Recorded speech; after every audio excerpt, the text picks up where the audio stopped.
prisoner, number 64389,000, the man in the iron mask. 컴컴한 감옥에 갇힌 죄수는 철가면을 단단히 씌워놓아 얼굴도 이름도 없는 아이언 마스크로 불립니다.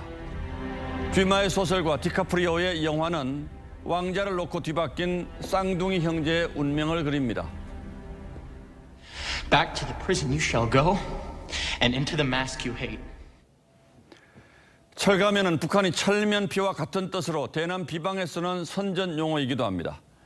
초현실주의 화가 르네 마그리트의 작품에는 얼굴을 가린 인물들이 등장합니다. 이렇게 말이죠.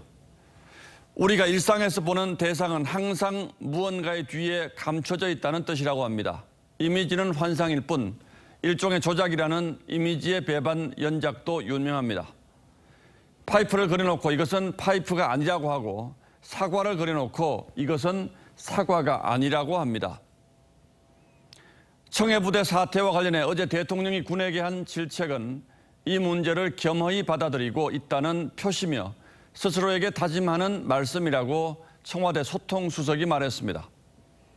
대통령은 이미 국민께 사과드리는 마음이라는 겁니다. 무슨 말인지 도무지 이해가 안 돼서 대통령의 언급을 다시 들어보겠습니다. 국민의 눈에는 부족하고 안이하게 대처했다는 지적을 면하기 어렵습니다. 대통령은 비판을 겸허하게 받아들이면서 조치에 만전을 기하라고 지시했습니다. 당사자가 아니라 제3자의 시선으로 사태를 내려다보고 있는 겁니다.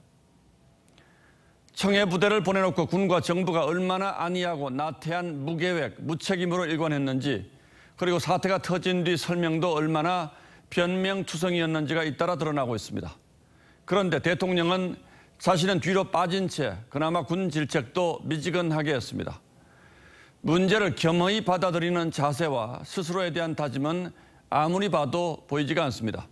그러더니 오늘 청와대는 한술 더 떠 수송기를 보낸 건 대통령의 아이디어라는 기상천외한 자화자찬까지 했습니다. 대통령은 틈날 때마다 스스로 군 통수권자라고 내세워왔습니다. 군 최고 통수권자이자 선배전우로서 나는 국군 통수권자로서 우리 군과 여러분을 취임식에서 했던 약속도 아직 생생하죠.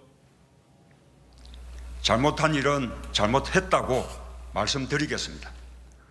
그동안도 대통령의 사과와 성찰이 너무 선별적이어서 혼란스러운 적이 여러 번 있었습니다.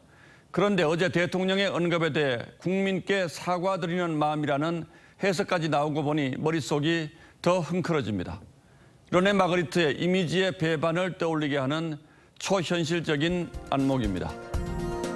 7월 21일 앵커의 시선은 이것은 사과가 아닙니다 였습니다.